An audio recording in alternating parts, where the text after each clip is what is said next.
नमस्कार दोस्तों, मैं आपका दोस्त दीपक मुट्रेजा। लोकसभा चुनाव की शुरुआत हो चुकी है। हरियाणा के अंदर भी अब कल यानी कि 25 तारीख को चुनाव होगा। लेकिन आपने सबसे एक अजीब बात देखी होगी, इस बार चुनाव के अंदर मुद्दे क्या हैं। बिना मुद्दों के ही क्या चुनाव, कैसे चुनाव है और कैसे राजनीतिक पार्टियां हैं जो कि बिना मुद्दों के ही चुनाव लड़वा रही हैं। इसी विशेष बातचीत के लिए हमने आज जो है बातचीत करनी है। हमारे साथ अजय मल्होत्रा जी हैं, वरिष्ठ पत्रकार हैं, राजनीतिक विश्लेषक हैं।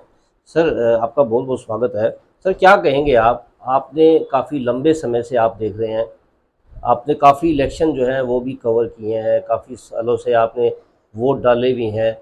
क्या मानते हैं आप, इस बार का जो चुनाव है और जो पहले चुनाव हुआ करते थे, क्या डिफरेंस जो है आपको आज देखने को मिल रहा है?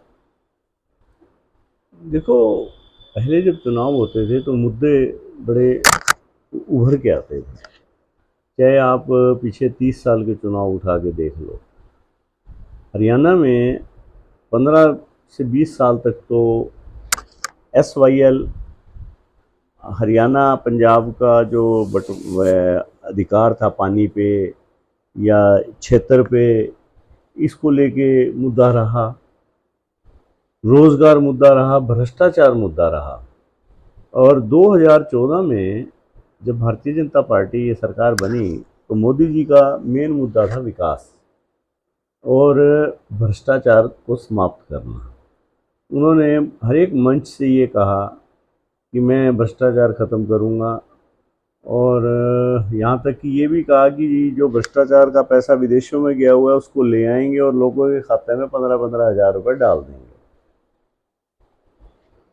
विकास की बात कही उन्होंने, भाई हम आधुनिक इतने स्मार्ट सिटी बनाएंगे, हर घर में अच्छे मकान हर एक को देंगे। तो ये बहुत बड़े बड़े वायदे थे, 2 करोड़ रोजगार देंगे।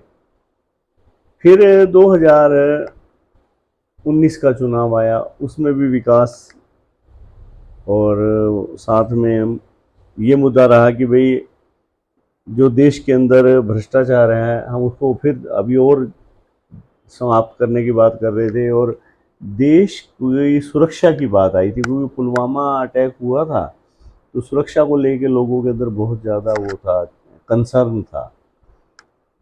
अब 2024 का चुनाव आया तो मुद्दे, भारतीय जनता पार्टी ने जो मुद्दे उठाए थे उन पर ज़्यादा काम नहीं हुआ। ये बात भाजपा को भी पता है कि हमने जो बातें, जो हमने वायदे करे थे लोगों से, वो पूरे नहीं हुए। अब उन्होंने शुरू कर दिया ला के, भी हमने मंदिर बना दिया, हमने देश के अंदर मुसलमानों, इनडायरेक्ट रूप से मुसलमानों को हमने साइड लाइन कर दिया। तो अब की बार कोई ज़्यादा मुद्दे नहीं आए। हाँ, कांग्रेस के पास मुद्दे हैं, उन्होंने मुद्दे उठाए, परंतु कांग्रेस लोगों को ये विश्वास नहीं दिलवा पाई कि वो संगठित रूप से देश को एक प्रधानमंत्री दे पाएंगे या नहीं दे। बीजेपी ने इस चीज़ का फायदा उठाया। बीजेपी के पास मुद्दे थे ही नहीं अब की बार, तो बीजेपी ने ये कहना शुरू कर दिया, अभी कांग्रेस के पास तो प्रधानमंत्री नहीं है, वोट किसको दोगे। और ये बड़े प्लान्ड ढंग से लोगों के गले में ये बात उतार दी, क्योंकि अब जो लोग भारतीय जनता पार्टी से निराश हुए मुद्दों के नाम पे, अब यूथ है, जैसे वो रोजगार चाहता था, रोजगार नहीं मिला उसको, भ्रष्टाचार पे कोई लंबा चौड़ा अंकुश नहीं लगा, महंगाई पे अंकुश नहीं लगा, तो लोग कहीं ना कहीं भाजपा से निराश तो हुए, परंतु वो कहीं ज्यादा जा नहीं पा रहे, क्योंकि भाजपा ने साथ ही उनको अब की बार ये कह दिया, उनके गले ये बात उतार दी भी, जो विपक्ष है उसके पास कोई प्रधानमंत्री का चेहरा नहीं है।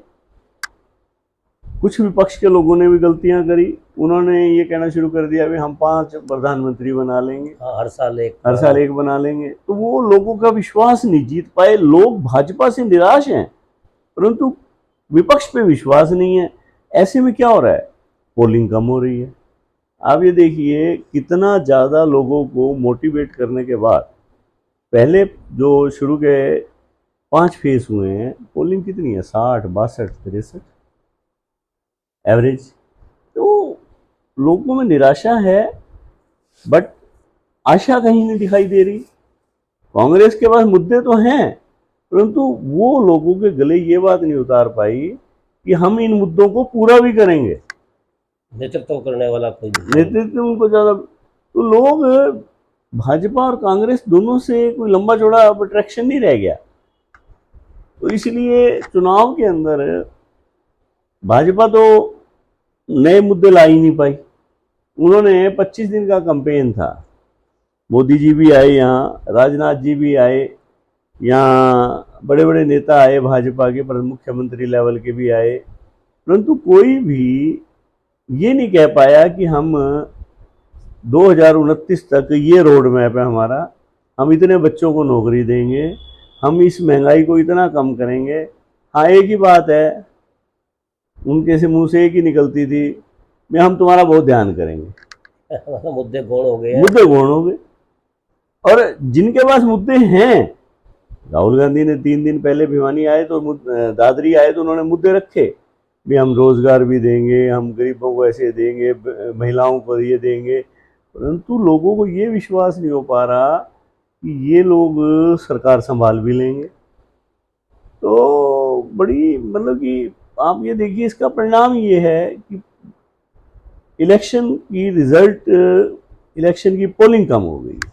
मतलब लोकतंत्र के महापर्व के अंदर सभी लोग जो है इसके अंदर शामिल नहीं होंगे, क्योंकि जिन लोगों ने 1914 में भाजपा को बढ़ चढ़ कर वोट दिया था, आज क्या है, उन्हीं में से तो विरोध निकल के आ रहा है। आज वो लोग निराश हैं कहीं। और मान लो भाजपा ने कहीं भिवानी है 63% वोट लिया, आज भाजपा 63 पे नहीं खड़ी। जो वोट टूटा है वो ये जरूरी नहीं है कि कांग्रेस को चला जाएगा, वो अपने घर बैठ गए। अब वोट देने ही नहीं आ रहे तो लोग। फिर क्या है कि ये कारण बन रहा है कि आज पूरे हरियाणा में नेक टू नेक फाइट आ गई। जो चुनाव जब शुरू हुआ था तो ये लगता था कि भाजपा ही अच्छे बड़े मार्जिन से सीटें जीतेंगे, चाहे आपकी गुड़गांव सीट हो, चाहे भिवानी महेंद्रगढ़ हो, तो ये चर्चा आती थी भी बड़े मार्जिन से जीतेंगे। अब जब से चुनाव प्रचार शुरू हुआ, हालात ये बन गए भाई, सरसा की सीट पर कांग्रेस का एज है, रोहतक में दीपेंद्र हुड्डा का एज है, गुड़गांव में राव इंद्रजीत का एज है, और करनाल में मनोहर लाल जी का एज है। आप ये नहीं कह सकते कि ये लोग 2-2, 3-3 लाख से जीत रहे हैं, ये भी लाख से नीचे रह गए। अब फिर भिवानी, हिसार, सोनीपत, आपका अंबाला, कुरुक्षेत्र, इन सीटों पर टफ फाइट आ गई। अब साथ में फरीदाबाद भी आपका 6 सीटों पर टफ फाइट है। टफ फाइट का मतलब है कि मार्जिन बहुत थोड़े रह गए। लोगों, वोटर की उदासीनता, भाजपा से नाराजगी, परंतु कांग्रेस में विश्वास ना होना, तो ये पोलिंग, एक तो इलेक्शन को इसने क्लोज कॉन्टेक्ट बना दिया, क्लोज कंटेस्ट, और सेकेंडली पोलिंग कम आएगी। लोग भी अभी तक देखने में आया सर कि निर्णय नहीं ले पा रहे कि वो कहाँ जाएं, क्योंकि पहले ऐसे होता था कि लोग अपना मन जो है वो पहले बना लेते थे कि इस बार मेरे को इस जगह पे जो ना वोट देना है, लेकिन इस बार अभी भी, जैसे थोड़ी देर पहले ही मेरी किसी से बात हुई, तो अभी भी वो कंफ्यूज हैं कि हम कहाँ जाएं, किसको वोट दें, क्योंकि अब तो चुनाव शुरू होने में कुछ ही घंटे बाकी हैं, क्योंकि सुबह 7 बजे से तो पोलिंग स्टार्ट हो जाएगी। वही तो बात है ना दीपक जी, आप ये देखो, लोग यहाँ तक कह देते हैं जी आप बता दो किसको दे देंगे वोट, मतलब वोट इतना सस्ता हो गया। आप किसी से बात करोगे, वो कई लोग तो ऐसे हैं जी बताओ जी फिर किसको दें। तो कहने का मतलब है कि राजनीतिक दलों के प्रति लोगों की कहीं ना कहीं उदासीनता बढ़ी है, चाहे फिर वो भारतीय जनता पार्टी हो, चाहे फिर वो विपक्ष हो। ये क्या होता है कि एक स्थिति पहले चली, भाजपा शिखर पे गई, धीरे धीरे आज चाहे भाजपा सीटें ले जाएगी, परंतु परसेंटेज वोट बहुत कम हो जाएगा। जो पहले परसेंटेज था भाजपा का 50% प्लस था, जी जी, मैं आपको अब की बार चुनाव में दिखाऊंगा कि भाजपा 40-45% पे रह जाएगी। ये सीटें इंटैक्ट रह जाएंगी कई, मतलब या आप ये नहीं कह सकते कि सीटें बहुत ज़्यादा कम हो जाएंगी भाजपा की। इसका एक फायदा भी है सत्ता पक्ष की निरंकुशता कम होएगी, उसे भी ये लगेगा भी क्या कारण हुआ कि हमारा वोट परसेंटेज कम हुआ। उन्हें भी काम करना पड़ेगा और विपक्ष को भी आगे सोचना पड़ेगा भी सत्ता पक्ष से इतनी नाराजगी के बाद भी हम सत्ता में नहीं आ पाए, तो ये लोकतंत्र के लिए अच्छी बात है। लोगों ने इन नेताओं को भी सोचने में मजबूर किया और लोग खुद भी सोचने को मजबूर होंगे कि हम वोट कहाँ डाल रहे हैं। तो एक आने वाला समय अच्छा रहेगा, आप देखना। और मैं आपको दिखाऊंगा आने वाले समय में अगले इस आपकी बार आपका लो परसेंट है, नेक्स्ट चुनाव में आप देखना कि परसेंटेज भी हाई होगी और इनको मुद्दे भी लाने पड़ेंगे सबको। राजनीतिक दल लोगों के मन में अपने मुद्दे, अपने उनके दिमाग में अपने मुद्दे जो है नहीं बिठा पाए कि हम किन किन मुद्दों पर अगले 5 साल काम करेंगे, उनको क्या देंगे, क्या उनका फ़ायदा है, क्या उनका नुकसान है, और किस तरह से युवाओं को आगे लेकर के जाएंगे। क्या मानते हैं आप, इस तरह बिना मुद्दों के, जब मुद्दे गौण हो गए, बिना मुद्दों के चुनाव लड़े जा रहे हैं, किसी भी राजनीतिक दल ने इस प्रकार से लोगों को नहीं समझाया कि हमारा रोड मैप, जिस प्रकार से आपने बताया कि हमारा रोड मैप जो है ये रोड मैप है, इस मैप के अनुसार हम काम करके दिखाएंगे इसे। ऐसे में युवा जो वोटर है, जिसका पहली बार वोट बना है, वो भी कहीं ना कहीं जो है निरंकुश जैसा बैठा है। क्योंकि पहले देखने में आता था जिसका पहला वोट था उसने बहुत अवेयरनेस से, बहुत अच्छे तरीके से, उत्साह से वोट डाला था। लेकिन आज उत्साह की काफ़ी कमी है। देखने में मिल रहा था जो लोग ड्यूटियों पे जा रहे थे, आज बूथ पे जिस प्रकार से जाना था, क्योंकि कल से वोटिंग है, पोलिंग है कल सुबह, पोलिंग है जैसे कल सुबह से, उनमें भी इतना उत्साह देखने को नहीं मिल रहा था कि वो किस प्रकार से लोगों को उत्साहित करेंगे। प्रशासन भी लगातार लोगों को बेशक से प्रेस नोट के जरिए अवेयर कर रहा है, लेकिन जिस प्रकार से पहले नुक्कड़ नाटक हुआ करते थे, लोगों को जानकारियाँ देते थे कि आपने लोकतंत्र की इस महापर्व के अंदर जरूर शामिल होना है। क्या मानते हैं सर, इस तरह से चुनाव करवाने से क्या फ़ायदा होगा, क्या नुकसान होगा? देखो मैंने आपको बताया ना, युवा में जैसी बेरोजगारी बढ़ी और उसकी उम्मीदें पूरी हो नहीं रही हैं।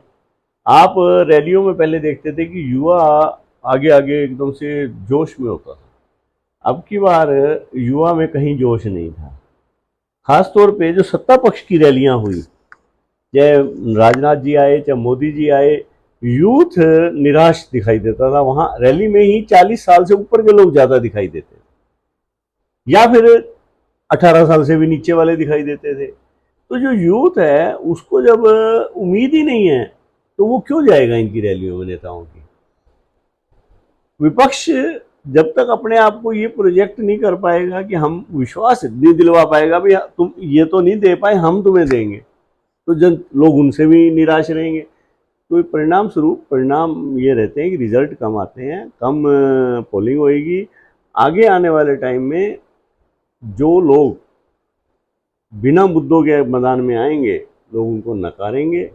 और ऐसी बात नहीं है, एक समय एक जैसा नहीं होता, समय बदलेगा। और जैसे जैसे अवेयरनेस वोटर में बढ़ेगी, इन नेताओं पे भी प्रेशर आएगा, इनको आगे आगे अपने आप को ठीक करना पड़ेगा ताकि लोगों का इंटरेस्ट बने चुनाव में। सिर्फ प्रशासन के प्रेस नोट जारी करने से या नुक्कड़ नाटक करने से कभी वोटिंग परसेंटेज नहीं बढ़ती है। वोटिंग परसेंटेज बढ़ती है लोगों के मन से। लोगों को जब ये लगे कि मैं इस पार्टी को वोट दूंगा, ये मेरे लिए कुछ करेगी, ये देश के लिए कुछ करेगी। आज खोखले वायदे हैं, अधिकतर पार्टियां ना तो देश के लिए कुछ करती हैं। आप अगर 85 करोड़ लोगों को आप वो दे रहे हो, राशन दे रहे हो, तो आप इसलिए दे रहे हो ना कि उनका वोट लेना है आपने।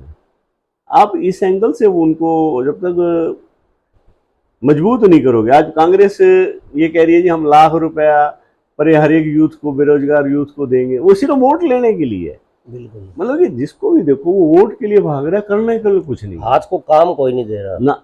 तो जब ये इन लोगों से लोग इसीलिए निराश हैं, इसलिए पोलिंग कम है, इसलिए प्रचार भी स्लो रहा आपकी बात। बिल्कुल दोस्तों, हालांकि निर्णय आप लोगों ने करना है, आप लोगों ने देखना है कि आपकी भलाई कहाँ पर है। आपने अपने संयम से, अपनी सोच से वोट डालना है। तो कल वो समय है जब लोकतंत्र की इस महापर्व को सभी जो है मनाएंगे भी सही। लेकिन हमारी भी उदासीनता इसीलिए है क्योंकि इस बार किसी भी राजनीतिक दल ने ऐसे मुद्दे नहीं पेश किए जिससे ऐसा मन करे कि वोट जो है वो जा कर के दिया जा सके। क्योंकि हमारा भी भविष्य जो पार्टियां हैं वो तय करती हैं कि किस प्रकार से हमें क्या चीज़ मिलेगी आने वाले समय के अंदर। और किस चीज़ में देश का और हम सबका भला है। खैर, अब ये निर्णय आप लोगों को करना है। हम तो फिर से आपसे यही कहेंगे कि आप अच्छे से निर्णय लें। नमस्कार।